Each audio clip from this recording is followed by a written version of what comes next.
Bom, saiu um jornal sul-coreano que evidências mostram que pilotos da Jeju Air desligaram um motor menos danificado antes do acidente. Apesar da tradução ser essa, no caso seria desligar o motor errado mesmo. Esse acidente aconteceu no final do ano passado, um dos piores que foram registrados com câmeras que foram gravados. A investigação liderada pela Coreia do Sul do acidente do Jeju que aconteceu em dezembro do ano passado tem evidências claras, segundo essa notícia, que os pilotos desligaram o motor menos danificado após a colisão com pássaros. E uma fonte disse que as evidências, incluindo o gravador de voz da cabine, dados de computador e o interruptor físico do motor, foram encontrados nos destroços, mostrando que os pilotos sim desligaram o motor esquerdo e não o motor direito, justamente ao tomar medidas de emergência após a colisão com o pássaros. Essa sim já foi confirmada a informação. Isso que aconteceu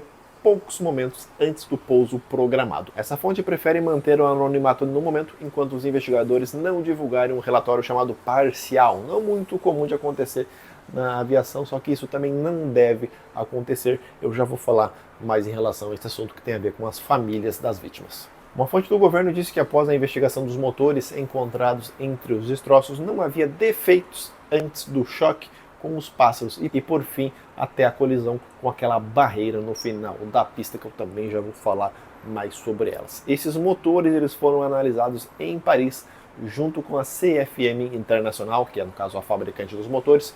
No caso a gente está falando do CFM56, que são utilizados nos Boeing 737NG, o A320ceo da primeira geração, não necessariamente em todas as unidades desses jatos, tem duas opções de motores, e nos Airbus A340-300. Com os dois motores desligados, resultou em uma perda total da energia da aeronave, e assim os gravadores de dados e voz do avião pararam de gravar. Essa é uma informação que saiu pouquíssimos dias depois do acidente. E o trem de pouso não conseguiu também ser baixado. E sim, provavelmente você pensou agora no mais recente caso do Air India, que também ficou sem energia.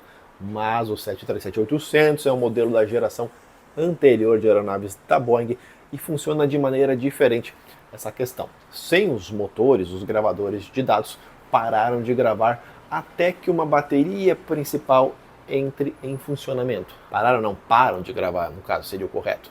Normalmente gravando ali até 30 minutos de dados e voz, vai depender tudo do tipo da bateria. A APU também pode alimentar esses gravadores, além, claro, da hatch, que foi o caso do Air India, mas o 737-800 não tem uma hatch e possui um sistema mais antigo, vamos falar assim, de caixa preta. O avião havia sido produzido no ano de 2009 e apesar de não parecer assim tão antigo, a tecnologia é um pouco diferente em relação ao Boeing 787, a gravação desses dados. No 737-800 que estamos falando nesse vídeo aqui da Jeju, não era obrigado a possuir baterias independentes para continuar gravando os dados, só para você ver como era uma coisa rara, uma condição rara de ficar sem os dois motores, mas claro que existiam outras opções, outras redundâncias para a gravação. A mudança para essa exigência aconteceu no ano de 2010, quando a FAA exigiu uma bateria independente para a gravação de dados de voos após perda total de energia e os seus backups. No caso do Boeing 737 em questão,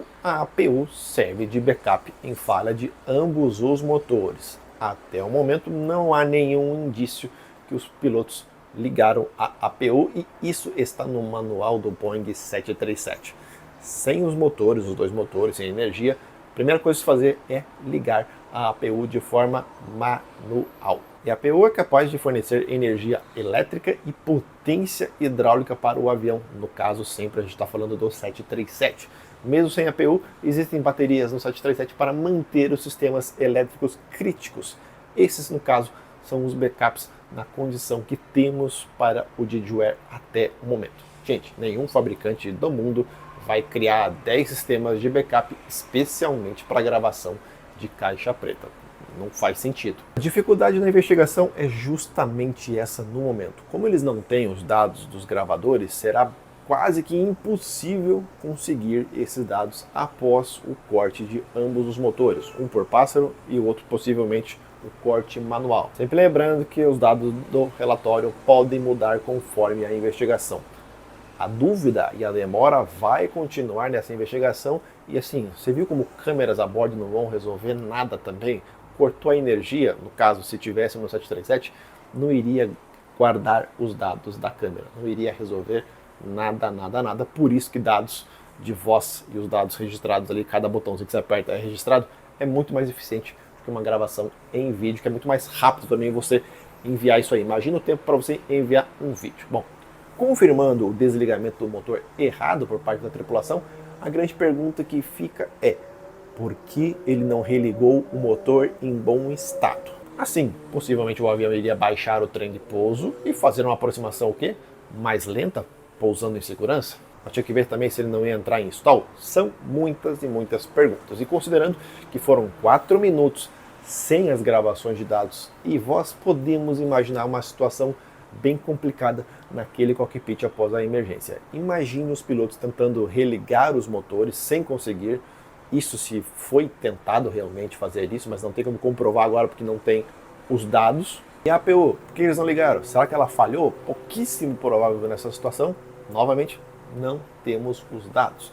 Um avião sem potência alguma, restou o piloto o quê?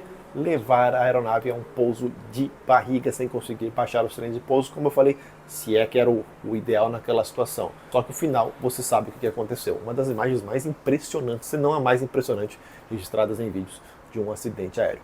Um pouso pelo outro lado da pista, possivelmente, o final seria outro. Lembrando que o 737 também tocou a 1/3 já do começo da pista, estava rápido e acabou batendo naquele morrinho de concreto no final da pista. Se ele tivesse utilizado talvez o outro lado, que foi justamente o lado da aproximação que ele veio, talvez ele iria parar ali em áreas sem construções, ultrapassando um muro que era mais simples, não era feito de concreto. Agora, aqui do sofá é muito fácil falar se o piloto tivesse feito, se tivesse acontecido, aí é bem tranquilo, mas a gente está trazendo as possibilidades.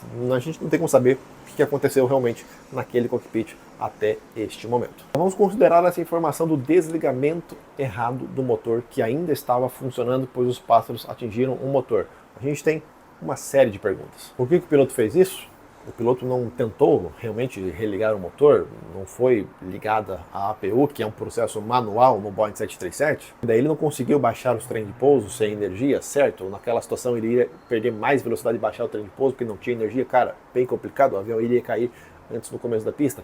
Olha só a sucessão de perguntas. O piloto escolheu pousar naquela cabeceira, ele realmente não tinha outra opção, não tinha mais tempo, o piloto conhecia o aeroporto. Cara, olha só o tanto de questionamento que a gente pode fazer em relação a esse acidente, como a gente não tem os dados, e o piloto realmente não conseguiu tocar antes do começo da pista, ele calculou errado.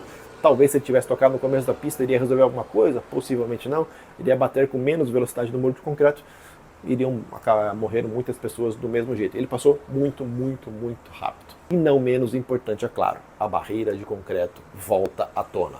Sem ela, o final seria diferente? Com certeza, sem ela, o final seria diferente. São perguntas até difíceis de responder sem esses dados registrados e com eles teríamos novas descobertas. Então, o assunto que eu deixei pendente nesse vídeo, essa informação que vazou, só que ela não foi recebida por bons olhos das famílias das vítimas, que criticam esse relatório intermediário que não vai ser publicado, meio que culpando os pilotos pelo erro. Estão jogando a culpa nos pilotos e ignorando outros fatores que contribuíram para a tragédia, justamente a barreira de concreto. Na verdade, quem está questionando isso são a associação dos familiares que criaram para a investigação desse acidente. Foram 4 minutos entre o choque com pássaros e a colisão com a barreira lá no final da pista. Os gravadores pararam de registrar os dados com cerca de 498 pés a uma velocidade de 161 nós.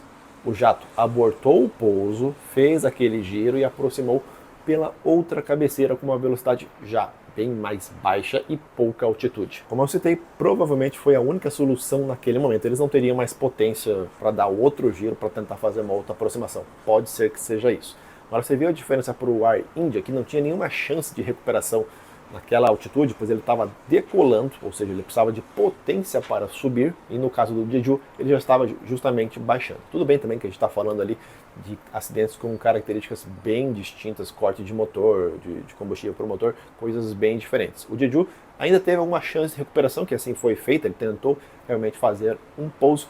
Isso, claro, tudo levando essas informações que nós temos até o momento. Espero que não, mas infelizmente esse caso da Jeju Air corre o risco da gente não ter 100% de certeza do que aconteceu, justamente pela falta de dados mais concretos. Mas também não podemos descartar também uma sucessão de erros na cabine de comando, que é muito comum em um acidente aeronáutico. A falha do avião está praticamente fora de questionamento, teve a questão do pássaro, mas fora de questionamento, ninguém falou até o momento sobre esse assunto. Ah, deu um problema no avião. Não, ninguém falou, nem mesmo o relatório preliminar também foi bem fraco, mas enfim. A previsão de um relatório final normalmente vai sair ali 12 meses após o acidente, que deve sair em dezembro, mas assim, pouquíssimo provável, ainda mais nessas condições que a gente tem no caso da Jeju, sem dados, né? Bem complicado. Gente, eu juro pra vocês, eu recebi um comentário, até não me xingando, aí eu respondi, falando que agora todos os canais de aviação, eles resolveram falar só de acidentes aéreos. Bom,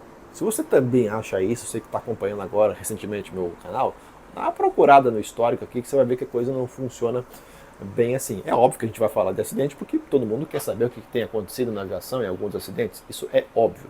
E segundo, se você não curtir, cara, você não é obrigado a acompanhar o canal. É muito simples. Clica lá no botão não recomendar e assista a outra coisa. A solução é mega simples. Não vou ficar postando receita de omelete aqui para vocês. Agora, se você gosta do conteúdo do canal, já sabe, deixa um like, inscreva-se e a gente se vê até a próxima. E o que será que aconteceu mesmo com esse Jeju? Deu tanta confusão na cabine que ele esqueceu de ligar a APU e sucessão de erros, como normalmente acontece no acidente. Você pode deixar a tua opinião e até a próxima. Tchau!